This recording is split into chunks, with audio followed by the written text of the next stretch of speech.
Chers amis, j'ai reçu un message, j'aimerais vous le transmettre. C'est quoi un message? C'est une sorte d'SMS qui vient du ciel qu'on transmet.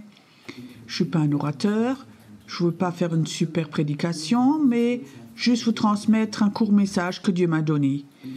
Et j'aimerais vous lire un texte biblique, de Nombre 7, le dernier verset. Et vous êtes prêts? Il est écrit: lorsque Moïse entrait dans la tente d'assignation pour parler avec l'Éternel, il entendait la voix qui lui parlait du haut du propitiatoire, placé sur l'arche du témoignage, entre les deux chérubins. Il parlait avec l'Éternel. Cela signifie donc qu'il y avait une tente de la rencontre. Moïse est rentré dedans et Dieu lui a parlé. Il lui a parlé à Dieu.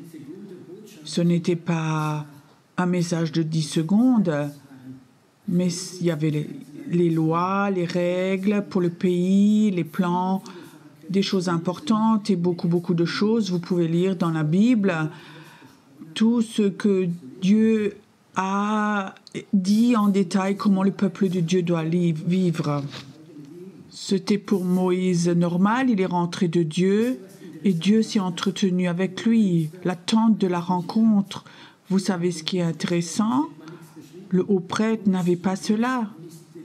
Dieu ne leur a pas parlé directement, pas non plus aux autres prêtres, tous ceux qui enseignaient la loi, mais juste Moïse. Il est rentré et Dieu a parlé à Moïse. Et Moïse parlait à Dieu, ils se sont entretenus comme des amis. Est-ce qu'on peut s'imaginer cela? Quand j'ai lu ce texte, je sentais comme l'Esprit de Dieu me touchait et disait: Pierrot, transmets-le. Je cherche des Moïse, je cherche des hommes et des femmes qui sont prêts à vivre presque, je dirais, à rentrer tous les jours dans cette tente de la rencontre. J'ai un besoin de vous transmettre mes plans, ce qui va se passer, ce que mon peuple a besoin, là où je veux servir, là où je veux parler. Il y a tellement de choses qui sont dites dans les églises à mon sujet, mais moi je ne parle plus, dit Dieu. Et s'il n'y a plus de personnes qui rentrent dans cette tente, j'appelle des Moïse, peut-être que toi t'en es un, peut-être que Dieu t'a appelé, mais personne ne te l'a dit, que quelque chose comme ça existe. Tu sais, dans l'église, il y a beaucoup de ministères, de bons ministères. On a des apôtres, des prophètes, ils font un super travail. Nous avons des pasteurs, des enseignants, des diacres, des leaders de louanges, des gens qui s'occupent des enfants, tellement de ministères pour l'organisation, c'est super. Loué soit Dieu pour tous ces hommes et ces femmes. Mais Dieu a besoin de Moïse beaucoup plus, où Dieu peut déverser son cœur, montrer ses plans, où il veut nous aider. Et je me suis posé la question, pourquoi est-ce que ces Moïse n'existent presque plus? Il y a un certain temps, dans notre église, nous avions invité dans notre église un ministère prophétique, un homme qui nous a servi. Mais ce qui me manquait le plus, je souhaite que des hommes et des femmes de Dieu viennent, des gens prophétiques, ne fassent pas une prédication, mais qu'ils reçoivent quelque chose de Dieu pour notre Église, l'Église où ils sont en ce moment, où ils sont en train de prêcher. Tu as remarqué, toi qui vas à l'Église, qui entends les prédications, il y a beaucoup de bons orateurs, il y en a qui sont très loin aussi.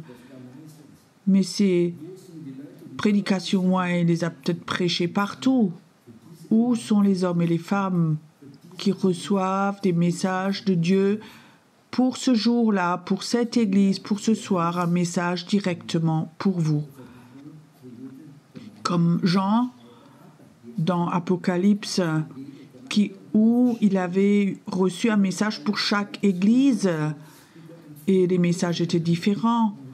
Aujourd'hui, nous voulons tout faire comme si Dieu était un photocopieur. On a des photocopies pour tout.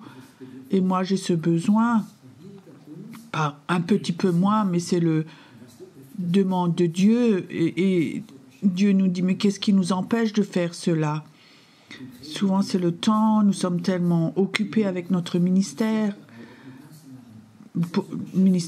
pour prêcher, pour se préparer, pour être dans la louange. Nous sommes tellement occupés. Il doit être béni, notre ministère. Il doit grandir. Il faut qu'on soit connu. Il faut que le ministère s'élargisse. Le ministère est au centre et on a négligé l'attente de la rencontre avec Dieu.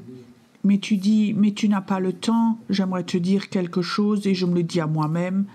Le temps que tu passes dans l'attente de la rencontre, ton ministère ne sera pas négligé, n'aura pas de manque. Et tu demandes maintenant pourquoi Moïse? Est-ce qu'il avait une bonne rhétorique? Est-ce qu'il pouvait bien parler? Non, non. Il avait même un problème linguistique, au contraire, mais Dieu l'a appelé tout de même. Est-ce que c'était une personne modèle? Non. Non, non, c'était un meurtrier, il était à la fuite, il était dans le désert, mais Dieu l'a appelé et il lui a parlé dans le feu, j'ai besoin de toi. La première réaction, c'est je peux pas, c'est impossible. Et je dis encore une fois, je prie à la fin, que l'appel de Moïse, toi en tant que Moïse, où Dieu t'appelle, que tu le sens.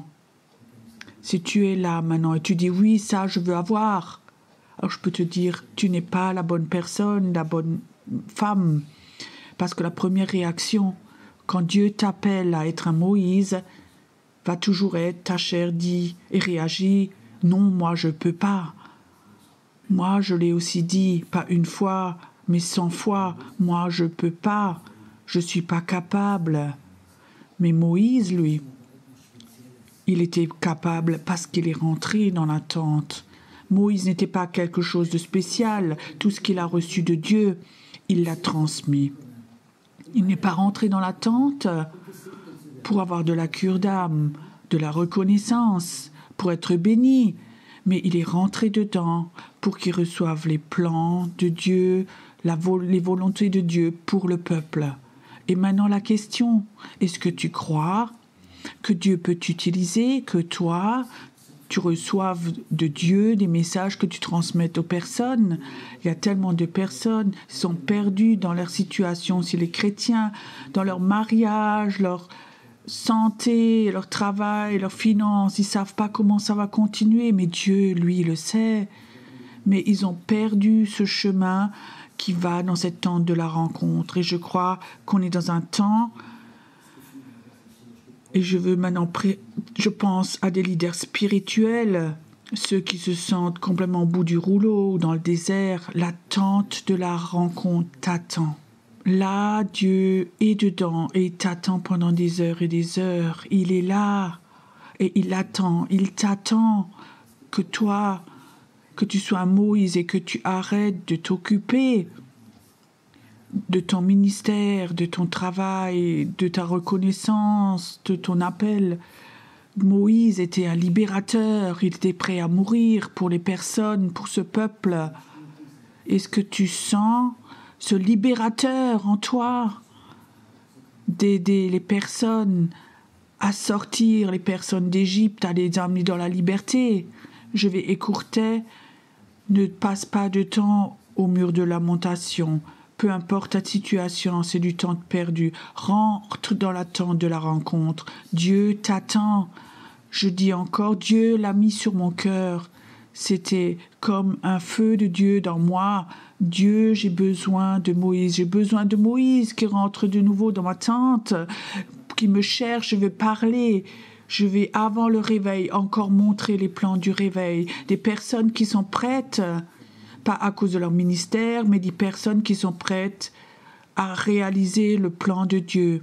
Est-ce que toi, tu voudrais être une personne comme cela? Est-ce qu'il y a un petit bout de Dieu, ce libérateur, en toi?